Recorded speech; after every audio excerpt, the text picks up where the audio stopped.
Chapter number 8 fraction. बच्चों fraction क्या होता है? जब हम किसी होल का यानी किसी कंप्लीट चीज का कुछ पार्ट निकाल लेते हैं तो वो जो पार्ट होता है उसे हम कहते हैं फ्रैक्शन। ये देखिए, look at the pizza. Wow, ये हम सबको बहुत पसंद होता है। Pizza is cut into 2 equal parts. आप सपोज कीजिए एक पिज्जा आया है जो आप और आपके ब्रदर या सिस्टर में आपको इक्वली डिवाइड करना है। तो आपने हाफ पीस रखा अपने लिए और हाफ पीस यानी आधा जो है पिज्जा वो दिया है अपने ब्रदर या सिस्टर को। Each part is the fraction of the whole. तो बच्चों ये जो कंप्लीट पिज्जा था इसे हम कहते हैं होल। और इसके आपने 2 पीसेस कर लिए यानी 2 पार्ट्स कर लिए। हर एक पार्ट को क्या कहा जाएगा? Each part is called as fraction of the whole. सो इसे कहा जाता है fraction. Whole. Look at the circle. ये जो सर्कल है ये हम आगे चल के पार्ट्स में डिवाइड करेंगे। It is divided into 2 equal parts. हमने इसे ए और बी 2 पार्ट्स में डिवाइड किया है। Each part is 1/2 of the whole. तो बच्चों ये कंप्लीट सर्कल था हमारा होल और इसे हमने 2 पार्ट्स में बांटा है। तो यानी ए पार्ट को मैं क्या कहूंगी? आउट ऑफ 2 पार्ट्स ए कितना है? 1 पार्ट। जब मैं इसे 2 पार्ट्स में बांट रही हूं तो ये 2 में से 1 पार्ट है। हम इसे कहते हैं half. Half is a fraction and is written as 1/2 and reads 1/2। हम इसे बच्चों कैसे लिखते हैं? 1/2। हम इसे बोलते हैं या तो हाफ या 1/2। नेक्स्ट देखते हैं, a triangle is divided into 3 equal parts। तो बच्चों यहाँ पर एक ट्राइंगल है जिसे हमने 3 इक्वल पार्ट्स में डिवाइड किया है। ये देखिए पूरा ट्राइंगल हो गया हमारा होल और हमने इसे क्योंकि 3 इक्वल पार्ट्स में डिवाइड किया है तो हम इस एक पर्टिकुलर पार्ट को क्या कहेंगे? Out of 3 part it is the 1 part.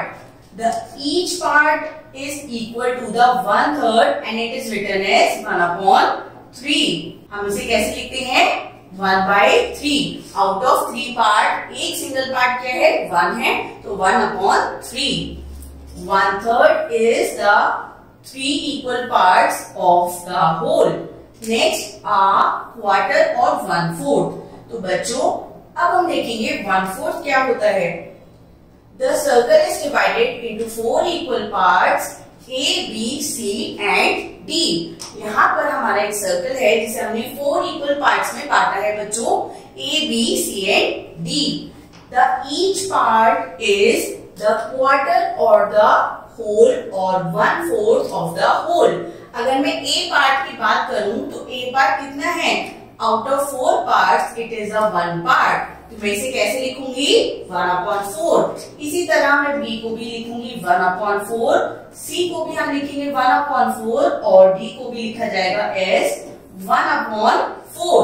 तो बच्चों ये जो 1/4 पार्ट है होल का इसे कहा जाता है क्वार्टर। हम इसे क्या कहते हैं? It is called as either quarter या हम इसे कहते हैं 1/4। और इसे कैसे लिखते हैं हम? 1/4 एंड रेड एज 1/4 और 1/4 या quarter. A quarter is one of the 4 equal parts of the whole। तो बच्चों जब भी हम किसी होल को 4 इक्वल पार्ट्स में डिवाइड करते हैं तो वन ऑफ द पार्ट उसे क्या कहा जाता है? As quarter. 4 quarters make a whole, 2 quarters make a half। तो अगर हम इन 4 quarters को जो हमारे 1/4 पार्ट हैं, अगर हम 4 पार्ट्स को आपस में ज्वाइन कर दें तो क्या बन जाएगा बच्चों? एक होल यानी कंप्लीट हमारा ऑब्जेक्ट बन जाएगा। और इसी तरह अगर हम खाली 2 पार्ट्स को ज्वाइन करते हैं, ये देखिए अगर हम खाली 2 पार्ट्स को ज्वाइन कर रहे हैं तो हमारा कितना आया है? It is the half. ये होल का आधा आ जाएगा यानी 4 quarters make a whole और 2 quarters make a half। Now fractions। अब फ्रैक्शन में हम पढ़ेंगे thirds. 1/3 is 1 part out of 3 equal parts। तो बच्चों फ्रैक्शन में हम हमेशा चीजों को इक्वल पार्ट्स में बांटते हैं और देखते हैं हमने उसमें से कितना पार्ट लिया है। अब यहाँ पर एक सर्कल को हमने 3 इक्वल पार्ट्स में बांटा था और एक पार्ट हमारा शेडेड है। So what we will write, out of 3 parts 1 part is shaded, तो इसे हम क्या बोलेंगे, 1/3। नेक्स्ट देखिए, अगेन हमारा सर्कल 3 पार्ट्स में बटा हुआ है। अब कितने पार्ट शेडेड है, so out of 3 parts 2 parts are shaded, तो बच्चों इसे हम क्या बोलेंगे, 2 parts out of 3 equal parts. Next, अब हमारे सर्कल को 3 इक्वल पार्ट्स में बांटा गया और 3 के 3 पार्ट्स हमने शेड कर दिए, तो इसे क्या कहा जाएगा, 3 parts out of 3 equal parts.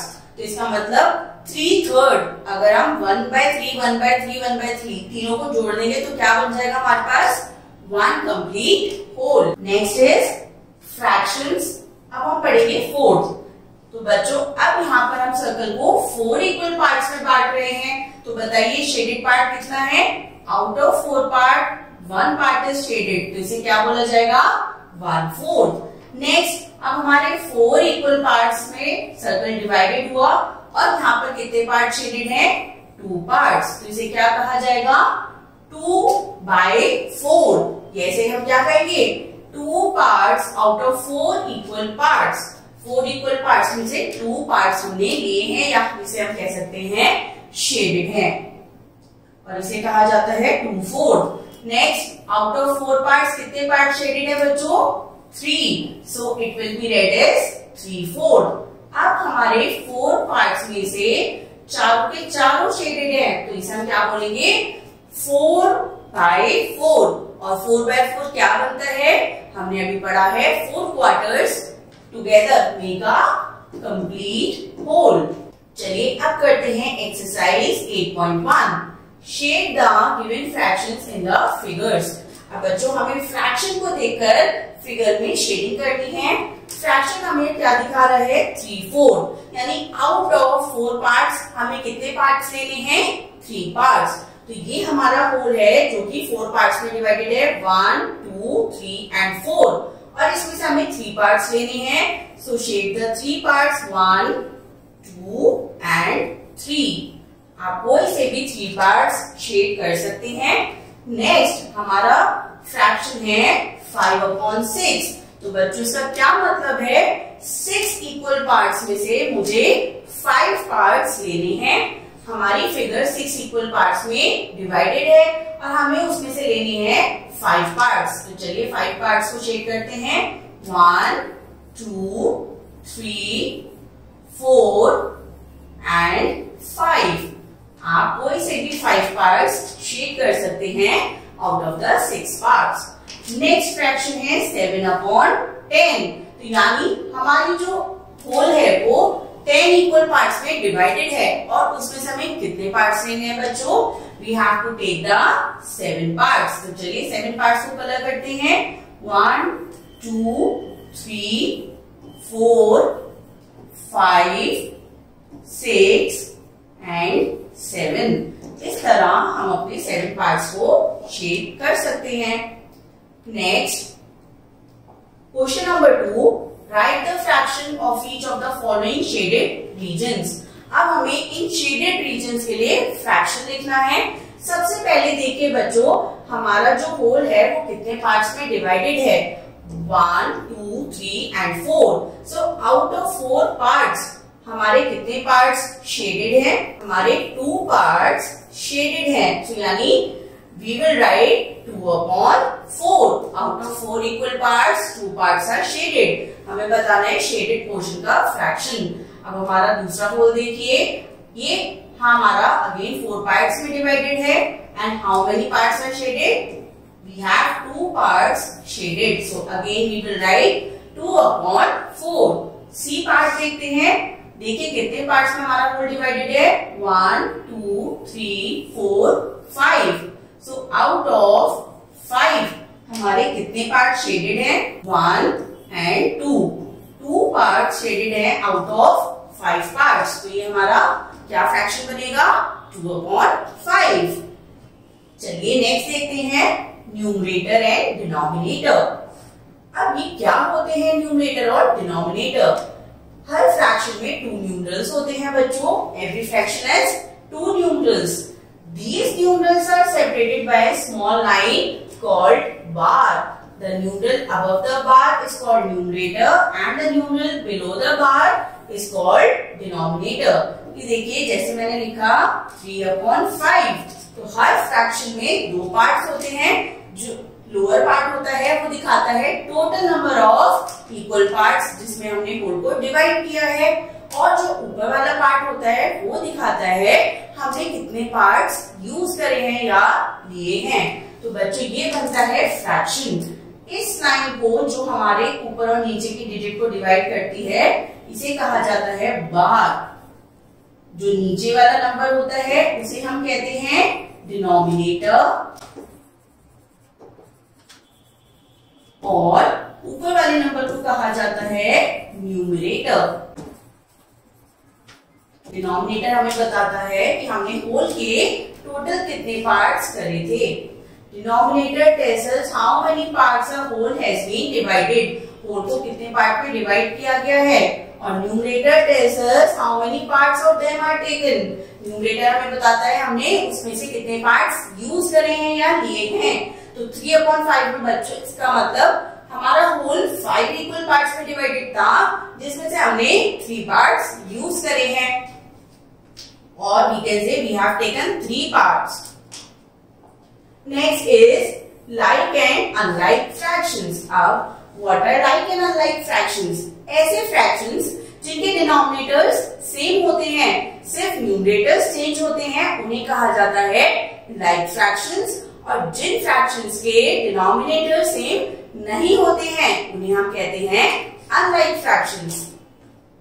The fractions having the same denominator are called like fractions. ये देखिए बच्चों 1/7, 2/7, 3/7, 4/7, 5/7, 6/7 इन सभी में डिनोमिनेटर्स सेम हैं. तो इसका मैंने क्या कहेंगे like fractions. The fractions having different denominators are called unlike fractions. जिन fractions के डिनोमिनेटर सेम नहीं होते उन्हें हम कहते हैं unlike fraction. Like 2/5, 3/8, 1/7, 5/9. ये सभी क्या है बच्चों? These are unlike fractions क्योंकि इनके डिनोमिनेटर सेम नहीं है. Next is exercise 8.2. Write the numerators and denominators of the following fractions. अब बच्चों आपको इन सभी fractions के numerators और denominators बताने हैं. चलिए करते हैं ए पार्ट. ए पार्ट का न्यूमरेटर कितना है? NR is for numerator. So numerator is 4. बार के above जो नंबर है that is numerator और इसका डिनोमिनेटर कितना है? It is 7. Next B part. Numerator कितना है बच्चों इसमें हमारा? 7 और डिनोमिनेटर कितना है हमारा? 10. C part. न्यूमरेटर is 5 और डिनोमिनेटर है हमारा 11 क्योंकि वो है हमारा बार के नीचे. Rest of the parts please do it yourself. Right the fractions whose numerators and denominators are given. चलिए क्वेश्चन नंबर 2 में अब हमें न्यूमरेटर्स और डिनोमिनेटर्स गिवन है, हमें इसे फ्रैक्शन फॉर्म करना है. न्यूमरेटर है 5, डिनोमिनेटर है 11. तो बताइए फ्रैक्शन क्या बना? It will be 5/11. B part. Numerator है 3 और डिनोमिनेटर है 5. तो बच्चों फ्रैक्शन कितना बनेगा? 3/5. C part. डिनोमिनेटर है 12 और न्यूमरेटर है 7. बच्चों कभी भी हमें कंफ्यूज नहीं होना कि पहले वाला क्वेश्चन न्यूमरेटर होगा और बाद वाला डिनोमिनेटर होगा. हम अगर 12/7 लिख देंगे ये रॉन्ग हो जाएगा. हमारा न्यूमरेटर बाद में दे रखा है. न्यूमरेटर है 7 और डिनोमिनेटर है 12. हमारा फ्रैक्शन बनेगा 7/12. D, E and F part, please do it yourself. Question number 3. Write if the given pair of fractions are like or unlike. अब हमें given pair of fractions को ऑब्जर्व करके बताना है कि क्या ये like fractions है या unlike fractions है. अगर सेम डिनोमिनेटर होगा तो दे आर like fractions. अगर सेम डिनोमिनेटर नहीं है so they are unlike fractions. 3/8 and 5/8. दोनों का डिनोमिनेटर कैसा है? सेम। तो ये है हमारे like fraction. B part again the denominator same, तो ये भी हुए हमारे लाइक फ्रैक्शंस। सी पार्ट हमारे 1/3 और 2/3 में डिनोमिनेटर्स सेम है, दैट इज 3, तो ये अगेन होगा हमारा लाइक फ्रैक्शन। डी पार्ट देखते हैं बच्चों, डिनोमिनेटर यहाँ पर भी सेम है 5, तो again it will be a like fraction. E part 1/7 and 3/8। अब यहाँ पर हमारा न्यूमरेटर जो डिनोमिनेटर्स हैं, they both are not same, ये है डिफरेंट, तो ये हो गए हमारे अनलाइक। एफ पार्ट देखते हैं, again are denominators both are same, तो ये हो गया है हमारा लाइक फ्रैक्शन। सो ये थे हमारे fractions. I hope you enjoyed this lesson. Thank you.